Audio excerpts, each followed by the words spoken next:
وعلیکم السلام ورحمۃ اللہ وبرکاتہ۔ آپ خیریت سے ہیں؟ جی الحمدللہ۔ بات ہو رہی ہے جناب سفر معراج کے تعلق سے۔ عالمہ فاطمہ عاصم آپ سے اس گفتگو کے سلسلے کا آغاز کریں گے۔ سفر معراج جو عظمتوں اور رفتوں کا سفر ہے، اس تعلق سے آپ کیا فرماتی ہیں؟ بسم اللہ الرحمن الرحیم۔ اللہم صلی علی سیدنا و مولانا محمد صاحب التاج والمعراج والبراق والعلم وآلہ وصحبہ وبارک وسلم۔ سفر معراج آقا کریم علیہ الصلوۃ والسلام کا عظیم معجزہ کہ جس نے تسخیر کائنات کے مقفل دروازوں کو کھولنے کی ابتدا کی۔ سبحان اللہ۔ اتنا عظیم معجزہ ہے کہ جس پر صدیوں سے بات ہو رہی ہے، جیسے آپ نے انٹرو میں بھی کہا، لیکن اس کے باوجود تو میں یہ سمجھتی ہوں کہ یہ قرآن کریم کے ورفعنا لک ذکرک جو آیت طیبہ ہے، اس کا عظیم مظہر ہے، اس کا عملی نمونہ ہے۔ صدیوں سے اس پر بات ہوتی چلی آ رہی ہے اور تا قیامت ہوتی رہے گی۔ آقا کریم علیہ الصلوۃ والسلام کی یہ عظمت، یہ رفعت تا قیامت اور پھر قیامت کے بعد تو فقط اتنا سبب ہے انعقاد بزم محشر کا کہ ان کی شان محبوبی دکھائی جانے والی ہے۔ تو جو آج نہیں مانتے، کل قیامت کے روز تو ان پر بھی آقا کریم علیہ الصلوۃ والسلام کی عظمت اور رفعت کی شان عیاں ہو جائے گی۔ اتنا عظیم معجزہ ہے، قرآن کریم اس کو یوں بیان کرتا ہے۔ سورہ بنی اسرائیل کی پہلی آیت مبارکہ ہے، سبحان الذی اسریٰ بعبدہ لیلا من المسجد الحرام الی المسجد الاقصی۔ پاک ہے وہ ذات جو لے گئی اپنے بندے کو راتوں رات مسجد حرام سے مسجد اقصی تک۔ تو مسجد حرام سے لے کر مسجد اقصی تک کا جو سفر ہے، سفر اسراء کہلاتا ہے، اور مسجد اقصی سے پھر ساتوں آسمانوں تک کا سفر، سفر معراج کہلاتا ہے۔ پھر آقا کریم علیہ الصلوۃ والسلام خود فرماتے ہیں ثم عرج بی، پھر مجھے اور اوپر لے جایا گیا۔ عرج اعراج سے بلندی، رفعت، وہ سفر اعراج کہلاتا ہے۔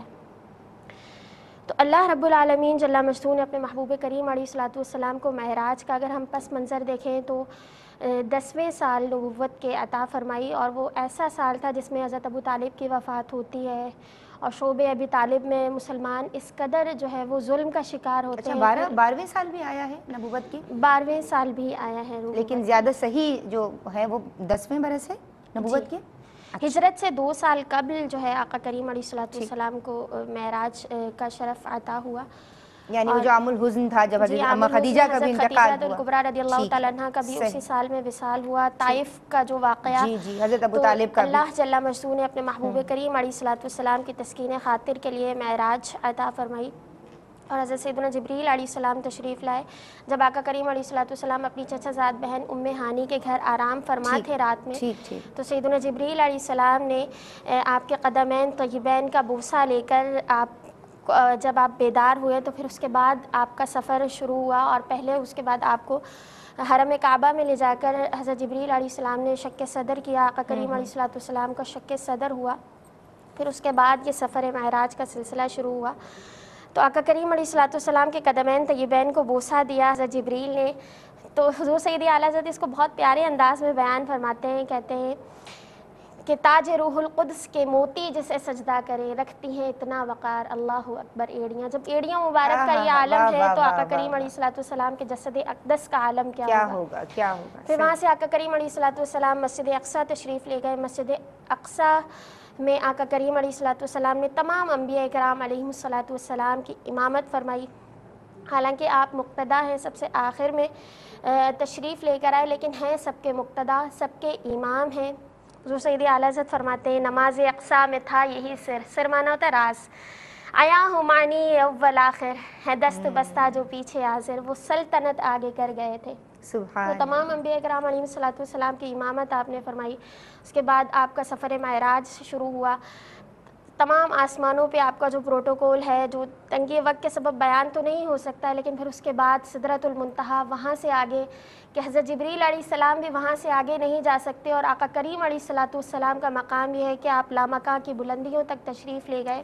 تو اس میں ایک نقطہ یہ بھی کمال کا ہے کہ ایک تو آقا کریم علیہ الصلوۃ والسلام تشریف لے گئے، پھر وہاں سے آنا اس سے بھی بڑا کمال ہے کہ جیسے ایک شاعر بیان کرتے ہیں کہ وہ خدا کے نور کو دیکھ کر بھی جہان والوں میں آ گئے، سر عرش جانا کمال تھا کہ وہاں سے آنا کمال تھا۔ واہ واہ، وہ دیدار الہی سے منور اور روشن ہو کر جب واپس تشریف لے آئے تو یہ بھی ایک بہت بڑی کمال کی بات ہے۔ تو آقا کریم علیہ الصلوۃ والسلام کے سفر معراج سے اللہ رب العالمین ہمیں بھی حصہ عطا فرمائے، بہت عظیم معجزہ ہے۔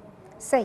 یہ تو ناظرین دریا کو کوزے میں بند کرنے کے مترادف ہے. بہت مبارک سفر، اور ہر ایک پوائنٹ پہ میں سمجھتی ہوں، ہر ایک قدم پہ اتنی پیاری پیاری جو ہے وہ سعادتیں حضور کو ملی ہیں اور برکتیں ہیں ہم سب کے لیے. آپ کے مقام کے رفتیں ہیں. بہت مشکل تھی فاطمہ کے لیے، لیکن بہت خوبصورتی سے میری بہن نے اس فریضے کو نبھایا ہے، انجام دیا ہے.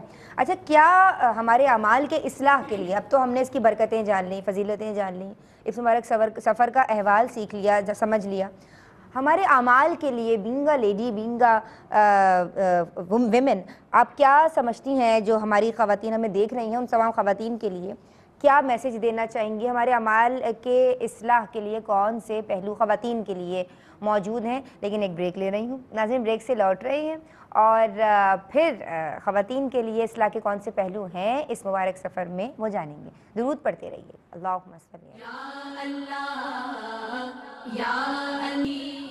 بسم اللہ الرحمن الرحیم. السلام علیکم ورحمۃ اللہ. ناظرین ہم بریک سے قبل عالمہ صفا فاطمہ کی طرف بڑھ رہے تھے، لیکن ہم نے کوشش کی کہ بریک پہلے لے لی جائے اور پھر ان کے سمت بڑھا جائے.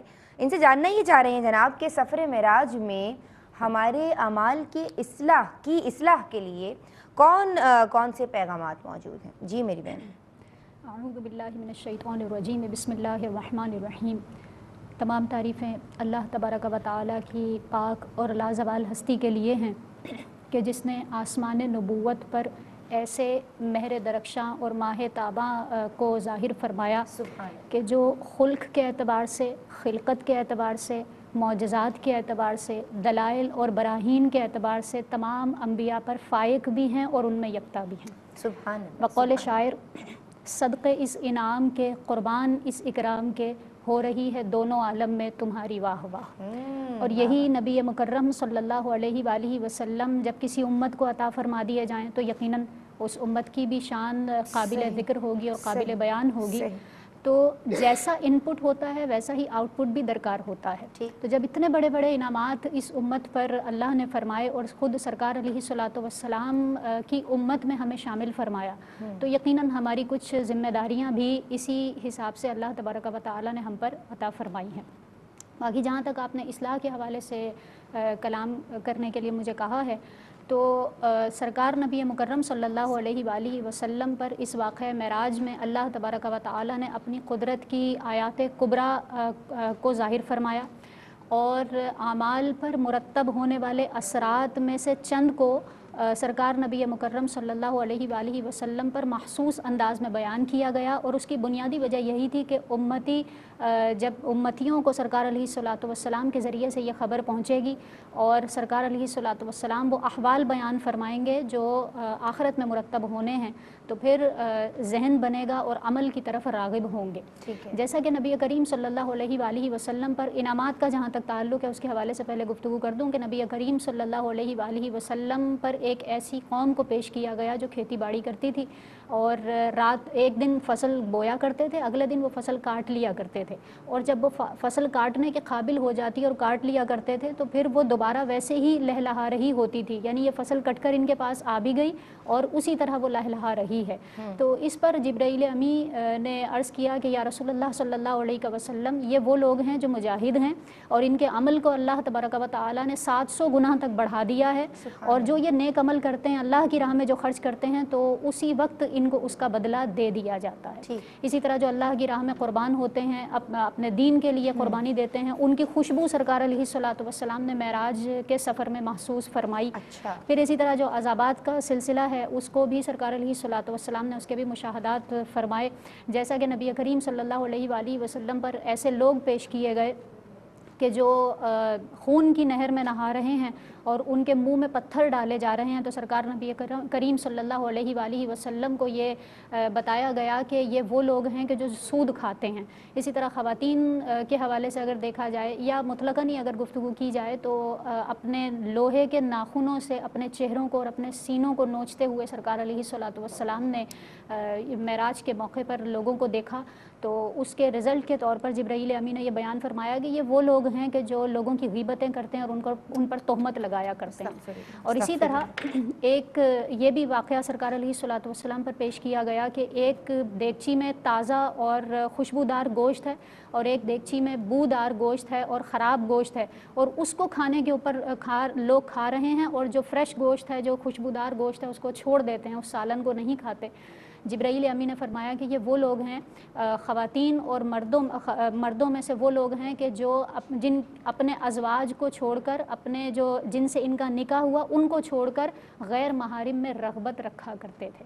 تو یہ وہ عذابات کا سلسلہ جو سرکار علیہ الصلوۃ والسلام کو جس کا مشاہدہ کروایا گیا، اور اس کی ایک بنیادی وجہ یہ تھی کہ حضور نبی کریم صلی اللہ علیہ وآلہ وسلم جب یہ مشاہدات فرما لیں گے تو عین الیقین ہو جائے گا۔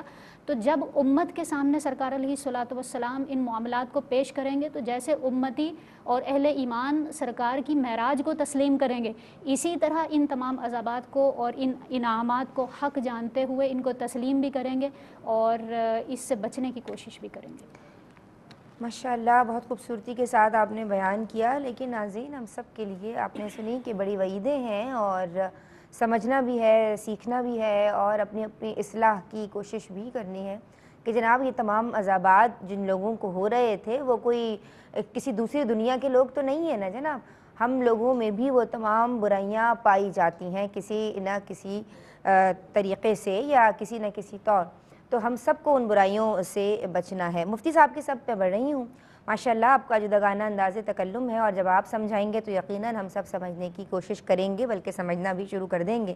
مفتی صاحب سفر معراج میں ہمارے اعمال کی اصلاح کے لیے کیا کیا پیغامات ہیں، کس طرح اپنے اعمال جو ہیں ان کی درستگی کے لیے ہمیں کوشاں ہونا ہے، آپ کس طرح ہمیں میسیج دیں گے؟ اور پھر سفر معراج کے تعلق سے اگر آپ تھوڑا بیک گراؤنڈ بھی بتانا چاہیں تو۔ الحمدللہ الذی وحدہ والصلاة والسلام علی من لا نبی بعدہ، اما بعد فاعوذ باللہ من الشیطان الرجیم، بسم اللہ الرحمن الرحیم۔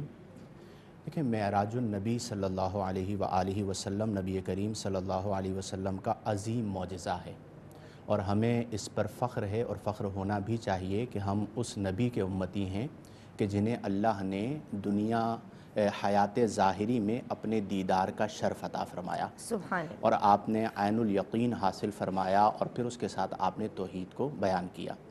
سفر معراج میں مسجد حرام سے مسجد اقصیٰ تک کا سفر اسراء کہلاتا ہے، مسجد اقصیٰ سے سدرۃ المنتہا تک کا سفر معراج کہلاتا ہے کہ اس میں عروج ہوا، زینہ بزینہ آپ تشریف لے گئے، اور پھر سدرۃ المنتہا سے مقام قاب قوسین تک پہنچنا، اور پھر فأوحیٰ الی عبدہ ما اوحیٰ کی منزل پر فائز ہونا، اور ما زاغ البصر، آنکھ کا چھپکنا نہیں اور رب کا دیدار کر لینا، اسے اعراج کہا جاتا ہے۔ یہ تین قسمیں اس طرح نظام الدین اولیاء رحمہ اللہ نے بھی بیان فرمائیں۔ ہمیں اس بات پر فخر ہونا چاہیے کہ نبی کریم علیہ افضل الصلاۃ والتسلیم کو اللہ نے یہ شان عطا فرمائی، اور معراج کو نہ مان کر ابو جہل جہنمی ہوا، حضرت ابو بکر صدیق اکبر ہو گئے۔ تو الحمدللہ ہم صدیق اکبر رضی اللہ عنہ کے چاہنے والوں میں ہیں، تو ہم معراج کو مانتے بھی ہیں، مناتے بھی ہیں، ذکر بھی کرتے ہیں، اور یہ بڑی واضح سی بات ہوتی ہے کہ جو محب حقیقی ہوتا ہے وہ محبوب کی نعمت پر خوش ہوتا ہے، مجھے ملے نہ ملے میرے محبوب کو مل جائے۔ تو اتنا بڑا شرف جب اللہ نے اپنے محبوب کو عطا فرمایا تو امتی یقیناً اس پر خوش ہوتا ہے۔ اور سب سے اہم بات یہ ہے کہ بعض اوقات لوگ عقل کے گھوڑے دوڑاتے ہیں کہ جی یہ کیسے ہو سکتا ہے، تو اللہ نے لفظ سبحان سے آغاز فرمایا کہ محبوب آپ دعویٰ نہیں فرما رہے کہ میں گیا، بلکہ میں رب یہ فرما رہا ہوں کہ میں اپنے بندہ خاص کو لے گیا۔ اب جسے اعتراض کرنا ہے وہ میری ذات پر اعتراض کر کے دکھائے، اگر کرے گا تو دائرہ اسلام سے خارج ہو جائے گا۔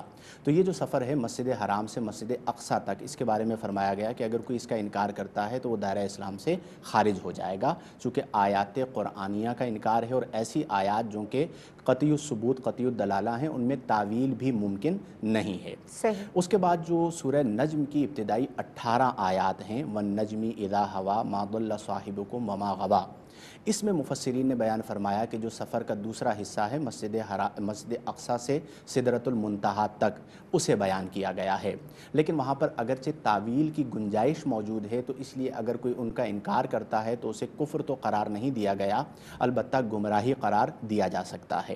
اور پھر اس کے بعد جو اللہ کی بارگاہ میں حاضری ہے، آپ فرماتے ہیں کہ میں نے اپنے رب کا دیدار کیا، رب نے اپنے دست قدرت کو میرے دونوں شانوں کے درمیان رکھا، مجھ پر مشارق و مغارب روشن ہو گئے، یہ احادیث صحیحہ سے ثابت ہیں۔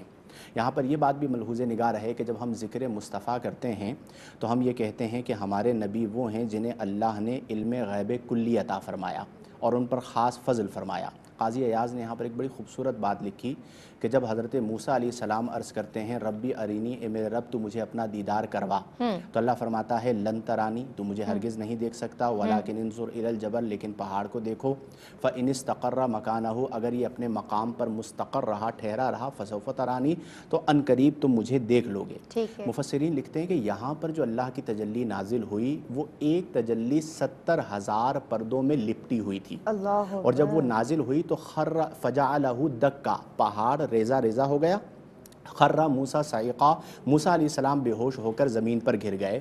پہاڑ جو قوت رکھتا ہے وہ ریزہ ریزہ ہو گیا، موسیٰ علیہ السلام ریزہ ریزہ نہ ہوئے، صرف بے ہوش ہوئے۔ اس کا مطلب یہ ہے کہ قوت نبوت قوت جبل سے زیادہ ہے، اور پھر یہ قوت موسیٰ علیہ السلام کی بات ہو رہی ہے، جبکہ نبی کریم علیہ افضل الصلاۃ والتسلیم نے تو بے حجاب رب کا دیدار کیا، اس کی کیفیت کو ہم بیان نہیں کرتے، ما زاغ البصر وما طغى، آنکھ چھپکی بھی نہیں۔ اور جب موسیٰ علیہ السلام آنکھ کھولتے ہیں تو قاضی ایاز لکھتے ہیں کہ کان یبصر النملۃ السوداء فی اللیلۃ الظلماء من 10 فراسخہ، آپ 30 میل کی مسافت سے سیاہ رات میں سیاہ چیونٹی کو دیکھ لیا کرتے تھے۔ تو ایک تجلی نازل ہونے کے بعد جب بصارت موسیٰ کا عالم یہ ہے تو عین ذات الہی کا دیدار کرنے کے بعد بصارت مصطفیٰ کا عالم کیا ہوگا؟ اسی لیے آپ نے فرمایا کہ اور کوئی غیب کیا تم سے نہا ہو بھلا، جب نہ خدا ہی چھپا تم پہ کروڑوں درود۔ اللہ اکبر، اللہ اکبر، اتنی فضیلتیں ہیں جناب، تو کون سا پہلو رہنے دیں اور کون سا پہلو بیان کیجئے جناب، بے پناہ فضیلتیں ہیں۔ السلام علیکم، ایک کالر ہمارے ساتھ ہیں جی۔ وعلیکم السلام، السلام علیکم۔ وعلیکم السلام، میری بہن کیا نام ہے اور کیا سوال ہے آپ کا؟ میں حمیرہ بات کر رہی ہوں، کیسی؟ آج حمیرہ آپ کی آواز مختلف لگی مجھے کچھ، وہ گلا بیٹھ گئی اسی وجہ سے ایسے۔ اللہ آپ کو صحت دے، شفا دے۔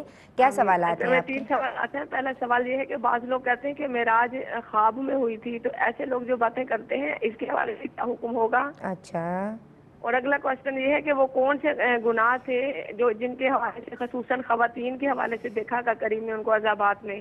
اچھا ٹھیک ہے۔ اور میرا آخری کوشچن یہ ہے کہ نماز مومن کی معراج ہے، اس کی حقیقت کو پانے کے لیے مسلمان کو کیا کرنا چاہیے؟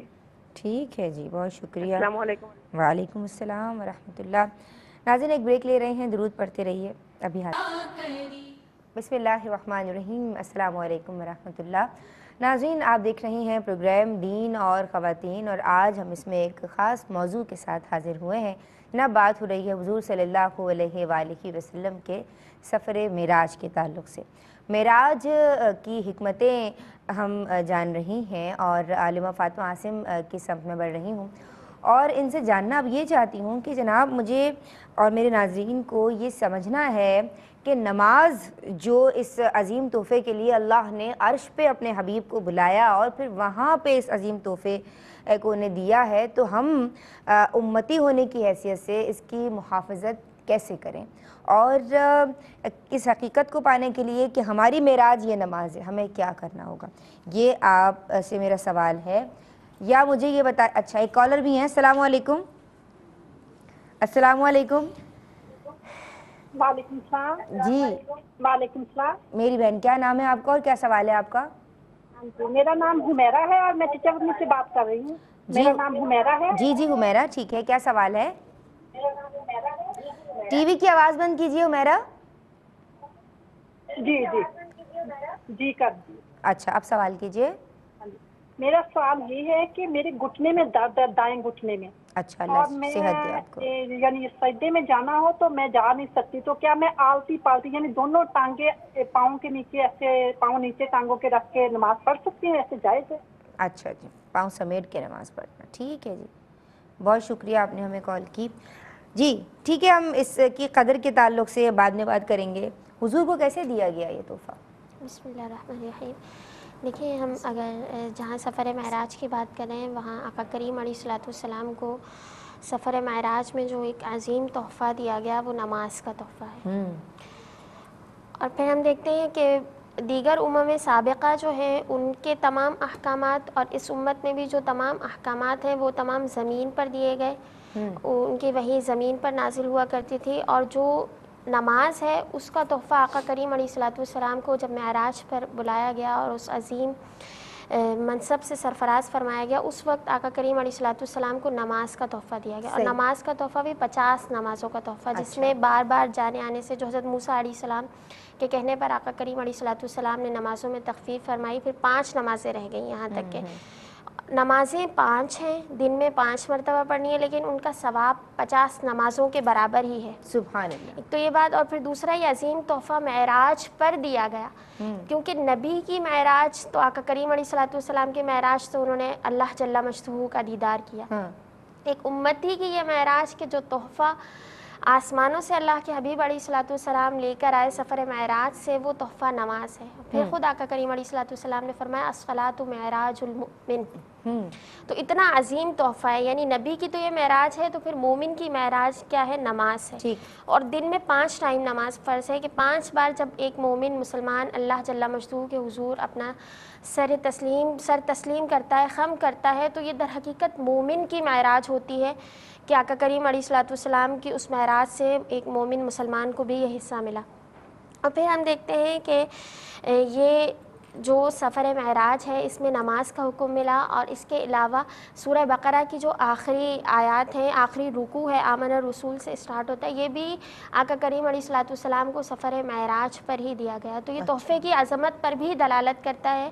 اور پھر اللہ کے حبیب علیہ الصلوۃ والسلام نے بارگاہ الہی میں عرض کی التحیات للہ والصلوات الطیبات، تمام قولی فعلی عبادتیں اللہ جل مجدہ کے لیے. وہاں سے پھر السلام علیکہ ایھا النبی کی صدا آتی ہے. پھر آقا کریم علیہ الصلوۃ والسلام اس سفر معراج پر بھی، یعنی آقا کریم علیہ الصلوۃ والسلام کا عروج اور عظمت ہے، اس کے باوجود آپ امت کو نہیں بھولے. فرمایا السلام علینا وعلی عباد اللہ الصالحین، نیک بندوں پر بھی سلام ہو. تو یہ امت کو سلامتیوں میں ان نیکوں کو بھی شامل کر لیا، تو اللہ ان نیکوں میں ہی ڈال دے. آمین. تو یہ ضرور یاد رکھنا چاہیے کہ یہ نماز کا تحفہ آقا کریم علیہ الصلوۃ والسلام کو معراج پر جو ملا ہے، تو مومن کی معراج یہ ہے وہ کم سے کم اس نماز پر محافظت اختیار کرے. اور پھر الصلاۃ عماد الدین، نماز دین کا ستون ہے. الصلاۃ قرۃ عینی، آقا علیہ الصلوۃ والسلام فرماتے ہیں نماز میری آنکھوں کی ٹھنڈک ہے. تو یہ اتنا عظیم تحفہ ہے ہمیں اس معراج کے مہینے میں جو 27 رجب المرجب کو آقا کریم علیہ الصلوۃ والسلام کو عطا ہوئی. تو اس تحفے کی قدر کرتے ہوئے یہ نیت کرنی چاہیے، عزم مصمم کرنا چاہیے، تو اللہ جل مجدہ ہمیں نمازوں پر استقامت بھی یقیناً عطا فرمائے گا.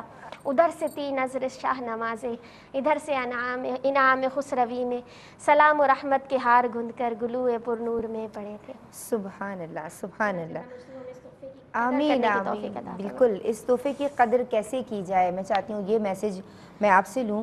ہمیں کون سی اقدام کرنے ہوں گے کہ جن سے ہماری نمازیں بھی پوری ہو جائیں، جن کی جو قضا نمازیں رہ گئی ہیں، اس حوالے سے بھی بات کر لیجئے. ہم نماز کی قدر کیسے کریں؟ جی دیکھیں، سب سے پہلے ان اسباب پر غور کرنا ہوگا کہ جو نماز سے دور رکھنے کا سبب بنتی ہیں جو چیزیں. تو سب سے پہلی بات یہ کہ محبت الہی عبادتوں کی لذت عطا کرتی ہے، کیونکہ اور نمازوں کی ادائیگی میں کوتاہی کرنے سے بچاتی ہے، یا دیگر عبادات میں بھی کوتاہی کرنے سے بچاتی ہے، کیونکہ محبت در حقیقت عمل پر مجبور کرتی ہے. صحیح. تو اس لیے جب ہم دیکھتے ہیں کہ ہمارے نمازوں میں کوتاہی ہے، تو اس کی بنیادی وجہ یہی ہوتی ہے کہ ہم محبت الہی سے دور ہیں. یہی وجہ ہے کہ ہم اپنی نمازوں میں بھی کوتاہیاں کر رہے ہوتے ہیں، دیگر عبادات میں بھی کوتاہیاں ہوتی ہیں. اسی طرح توجہ اللہ نماز میں نہیں ہوتی، جس کی وجہ سے نمازوں سے دوری ہمیں نظر آتی ہے. اور اسی طرح نگاہوں کی حفاظت کے اوپر بھی صوفیاء نے کلام فرمایا کہ جو شخص نگاہوں کی حفاظت نہیں کرتا تو اس کا دل بے کلی کا شکار رہتا ہے، بے چین رہتا ہے،